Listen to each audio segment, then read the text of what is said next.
Permítanme explicar algo que las élites corporativas de Washington no quieren que ustedes entiendan sobre la crisis que se está desarrollando ahora mismo entre Estados Unidos, Rusia y México. Lo que los medios presentan como drama político personalizado entre líderes individuales es en realidad la manifestación más clara hasta el momento del colapso estructural del sistema imperial estadounidense. Y cuando digo colapso, no estoy usando hipérbole, estoy describiendo un proceso económico observable y medible que sigue las leyes históricas del capitalismo que Marx identificó hace más de un siglo.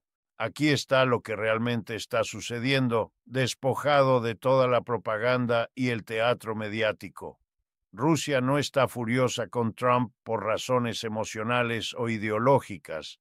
Está respondiendo racionalmente al hecho de que Estados Unidos ha demostrado ser un socio completamente no confiable en cualquier acuerdo económico o político.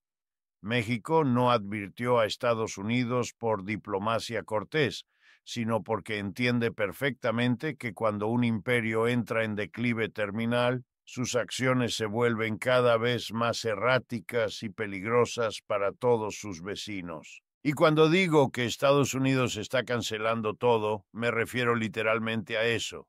Está cancelando décadas de acuerdos comerciales, tratados de cooperación, mecanismos de coordinación financiera y sistemas de consulta diplomática que formaban la arquitectura institucional de su hegemonía global. Esto no es fortaleza, es pánico. Es el comportamiento de un sistema que sabe que está perdiendo control y está dispuesto a destruir las instituciones que una vez controlaba antes que permitir que otros las usen. Desde mi perspectiva como economista que ha estudiado los ciclos de crisis del capitalismo durante 5 décadas, lo que estamos presenciando es textbook imperial overstretch, combinado con crisis de legitimidad interna. Estados Unidos está tratando de mantener una posición global dominante que su base económica ya no puede sostener, mientras que internamente enfrenta niveles de desigualdad, decadencia infraestructural y polarización política que hacen imposible el consenso necesario para una estrategia coherente de largo plazo. Para entender la furia rusa y las advertencias mexicanas, necesitamos examinar la secuencia de eventos económicos que llevaron a este momento. No estamos hablando de personalidades o culturas nacionales, estamos hablando de intereses materiales de clases específicas respondiendo a presiones estructurales del sistema capitalista global. Comencemos con Rusia. Durante la década de los 90, después del colapso de la Unión Soviética, las élites rusas intentaron integrarse completamente al sistema capitalista occidental. Privatizaron virtualmente toda la economía, permitieron que el capital occidental comprara activos rusos a precios de liquidación, adoptaron políticas de libre mercado extremo que causaron el colapso del nivel de vida de la mayoría de la población. Era exactamente lo que Washington había exigido. ¿Cuál fue el resultado? En lugar de ser recompensada con membresía plena en el Club Occidental, Rusia fue tratada como un Estado cliente subordinado. La OTAN se expandió hasta las fronteras rusas. Las corporaciones occidentales extrajeron recursos rusos sin transferir tecnología significativa. El sistema financiero ruso permaneció dependiente de instituciones controladas desde Nueva York y Londres. Rusia había cumplido todas las condiciones del capitalismo neoliberal y aún así fue mantenida en posición subordinada. Putin representa, entre otras cosas, la respuesta de sectores de la clase dominante rusa que decidieron que la integración subordinada al sistema occidental no era viable. No estoy aquí para defender o atacar a Putin como individuo. Estoy analizando las fuerzas estructurales que su gobierno representa. Estas fuerzas decidieron que Rusia necesitaba desarrollar capacidades económicas y militares independientes que le permitieran negociar con Occidente desde una posición de fuerza. Esto llevó a décadas de lo que podríamos llamar competencia capitalista civilizada. Rusia desarrolló sus exportaciones energéticas, modernizó su capacidad militar, construyó alianzas alternativas, pero seguía operando fundamentalmente dentro del sistema financiero global dominado por Occidente. Incluso después de las sanciones de 2014 por Crimea, Rusia mantuvo conexiones significativas con el sistema occidental. Pero en 2022, con las sanciones masivas después de la invasión de Ucrania, Estados Unidos y Europa esencialmente expulsaron a Rusia del sistema financiero occidental, congelaron las reservas del Banco Central ruso, cortaron a los bancos rusos de SWIFT, prohibieron las importaciones de energía rusa, confiscaron propiedades privadas de ciudadanos rusos sin debido proceso legal. Aquí está lo que Washington no calculó.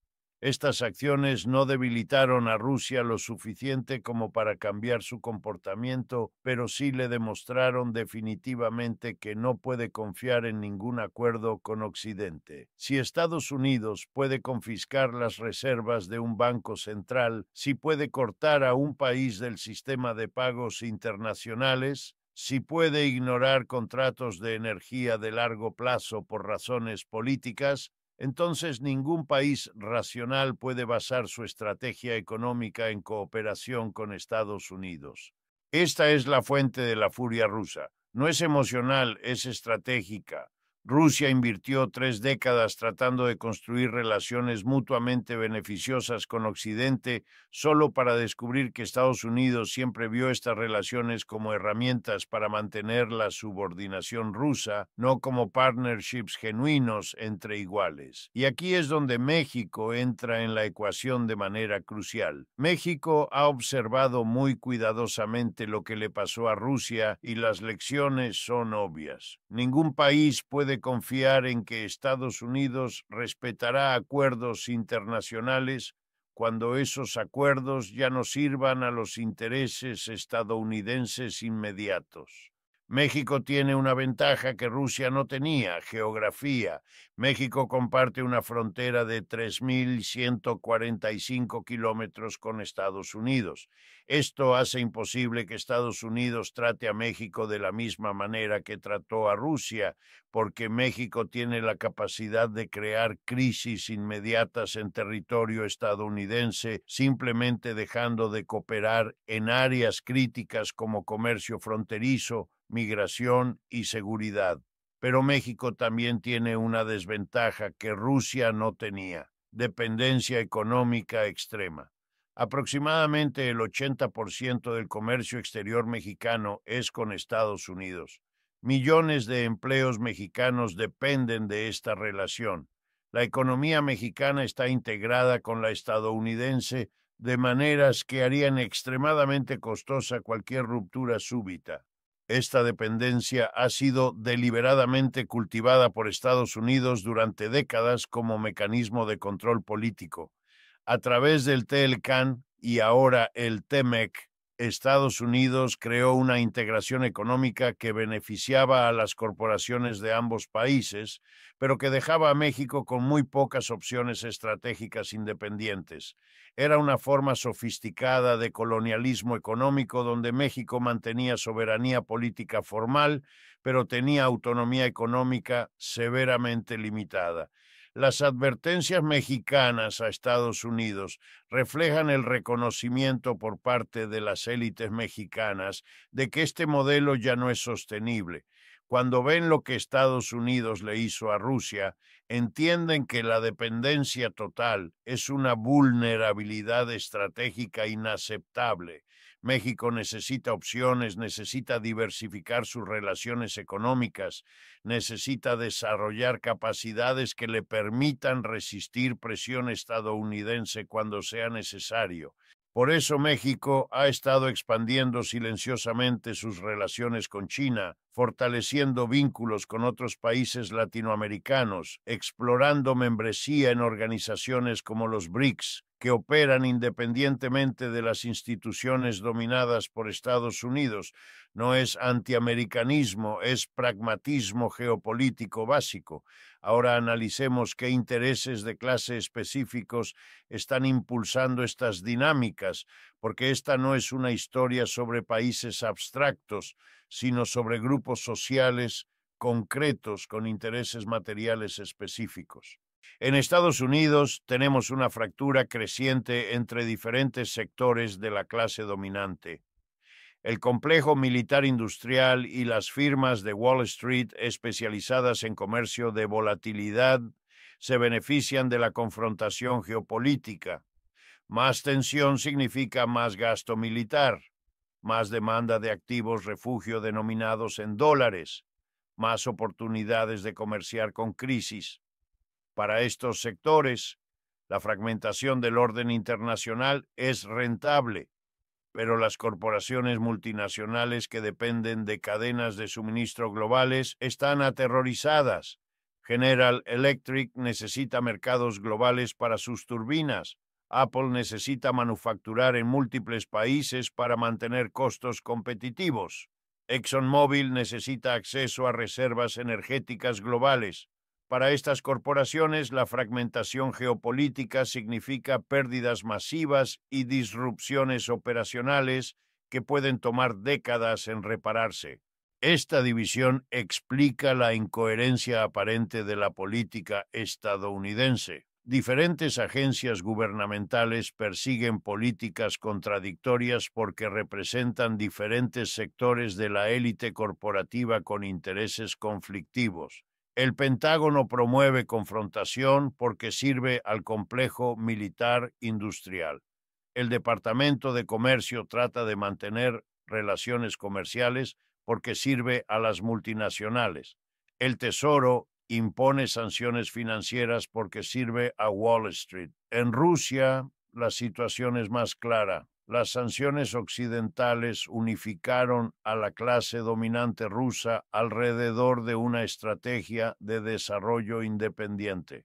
Los oligarcas que anteriormente favorecían integración con Occidente ahora entienden que esa opción ya no existe. El Estado ruso, las corporaciones estatales y los capitalistas privados están todos alineados en desarrollar capacidades económicas que no dependan de sistemas occidentales. En México vemos una transición en proceso. Sectores tradicionales de la élite mexicana que se beneficiaron de la integración total con Estados Unidos están siendo desafiados por sectores emergentes que ven oportunidades en la diversificación geopolítica. La presidenta Claudia Sheinbaum representa esta segunda tendencia y su gobierno está cuidadosamente navegando entre mantener relaciones beneficiosas con Estados Unidos y desarrollar alternativas estratégicas. Pero déjenme ser absolutamente claro sobre algo. Estos conflictos entre élites diferentes no necesariamente benefician a los trabajadores de ninguno de estos países. En Estados Unidos, la clase trabajadora está siendo manipulada para apoyar políticas que aumentarán sus costos de vida mientras enriquecen a diferentes sectores de la élite. En Rusia, los trabajadores han absorbido los costos de las sanciones mientras las élites han mantenido o incluso aumentado su riqueza. En México, los trabajadores enfrentan incertidumbre económica mientras las élites calculan cuáles alianzas les serán más rentables. La tragedia es que los trabajadores de estos tres países tienen intereses fundamentalmente alineados. Todos necesitan empleos dignos, servicios públicos de calidad, medio ambiente limpio, sistemas de salud funcionales, educación accesible, pero están siendo divididos por narrativas nacionalistas que los convencen de ver a trabajadores de otros países como enemigos en lugar de aliados naturales. Ahora, Examinemos las contradicciones específicas que están llevando esta crisis hacia un punto de ruptura. Estados Unidos enfrenta lo que los economistas llamamos el trilema imposible del imperialismo tardío. No puede simultáneamente mantener hegemonía militar global, privilegio financiero del dólar y legitimidad democrática interna. Mantener hegemonía militar requiere gasto masivo en defensa que desvía recursos de inversión en infraestructura, educación y programas sociales que la población necesita. Mantener el privilegio del dólar requiere déficits comerciales permanentes que destruyen la base industrial doméstica y eliminan empleos manufactureros. Y mantener legitimidad democrática requiere responder a las necesidades de la población. Pero eso contradiría los intereses de las élites que se benefician del sistema imperial. Trump representa el intento de resolver este trilema a través de lo que podríamos llamar imperialismo nacionalista. Mantener dominación global, pero transferir más de los beneficios a los trabajadores estadounidenses a expensas de workers extranjeros y élites globalizadas. Pero esta estrategia es inherentemente incoherente porque el imperialismo moderno funciona a través de la integración global, no del aislamiento nacional. Cuando Estados Unidos cancela acuerdos internacionales, cuando impone aranceles unilaterales, cuando usa sanciones como primera herramienta de política exterior, está aplicando terapia de shock a su propio sistema imperial. Y como toda terapia de shock, los resultados inmediatos son caos y dislocación masiva. Rusia y México están respondiendo racionalmente a este caos, creando sistemas alternativos que puedan funcionar independientemente de instituciones estadounidenses. No están atacando a Estados Unidos, están protegiéndose de la impredecibilidad estadounidense. Pero hay una dimensión más profunda que necesitamos entender. Esta crisis no es solo sobre la declinación de un imperio particular, es sobre la crisis del capitalismo global mismo. El sistema capitalista requiere expansión constante para mantener tasas de ganancia, pero estamos llegando a los límites ecológicos y sociales de esa expansión. El cambio climático, la destrucción de ecosistemas, el agotamiento de recursos, la resistencia creciente de poblaciones explotadas, todo esto crea contradicciones que no pueden resolverse dentro del framework capitalista existente. Los conflictos geopolíticos actuales son síntomas de estas contradicciones más profundas. Estados Unidos se está comportando de manera cada vez más errática, no solo porque está perdiendo hegemonía relativa, sino porque el sistema global que lideró está entrando en crisis sistémica. Rusia y México están buscando alternativas no solo al dominio estadounidense, sino al modelo de desarrollo que Estados Unidos representó. Esta crisis crea tanto peligros como oportunidades enormes. Los peligros incluyen la posibilidad de conflicto militar entre potencias nucleares, el colapso de sistemas de cooperación internacional en áreas críticas como cambio climático y salud pública, y la fragmentación de la economía global de maneras que podrían crear depresión económica mundial. Pero las oportunidades incluyen la posibilidad de construir sistemas económicos que prioricen bienestar humano sobre ganancias corporativas, sistemas políticos que respondan a necesidades populares en lugar de intereses élite, sistemas internacionales basados en cooperación entre iguales en lugar de dominación imperial. Permítanme construir 3 escenarios para cómo podría evolucionar esta crisis. En el primer escenario, que llamaría declinación administrada, las élites de Estados Unidos, Rusia y México logran negociar una transición relativamente ordenada hacia un sistema multipolar. Estados Unidos acepta perder hegemonía global a cambio de mantener influencia significativa en su región. Rusia consolida su esfera de influencia en Eurasia. México se convierte en un power broker regional que balancea entre diferentes centros globales de poder.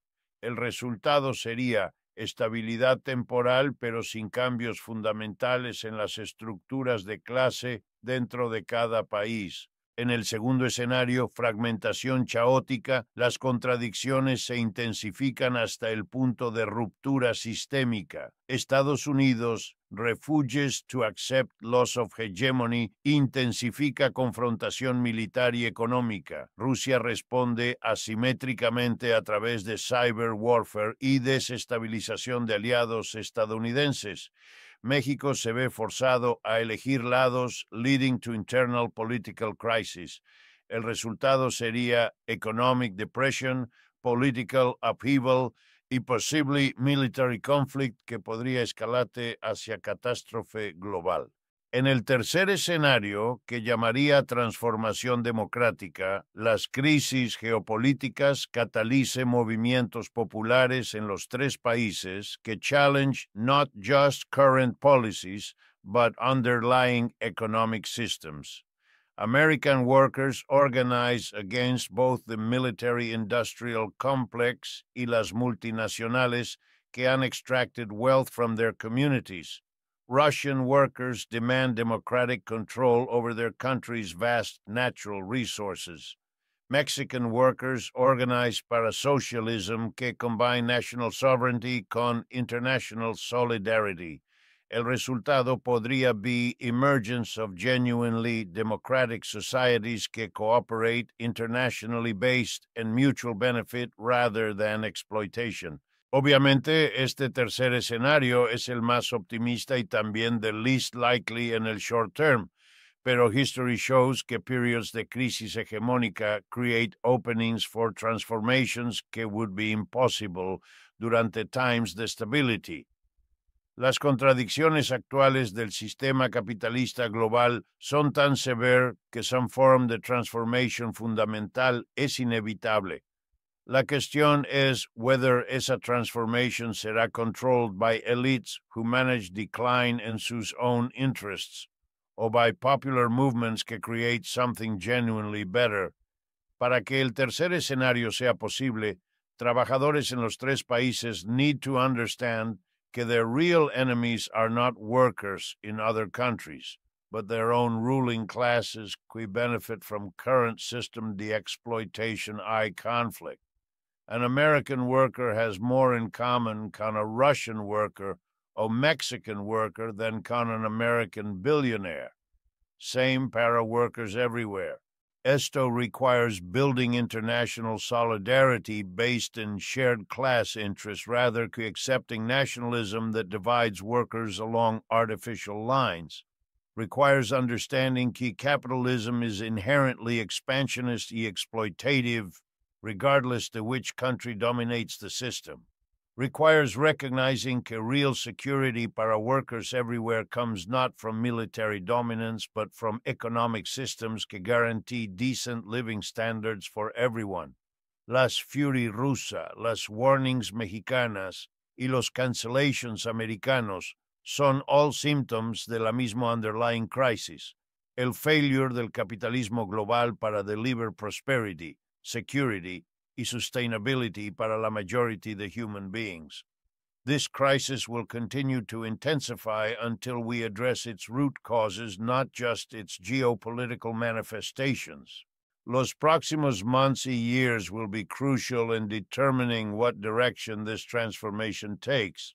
If popular movements can organize internationally para challenge the capitalist system itself, podríamos see emergence de something genuinely better. If not, we're likely to see continued chaos, conflict, suffering, while different elite factions fight over control of a fundamentally broken system. The choice is ours, pero time is running out. Las contradictions of global capitalism are becoming más severe cada día.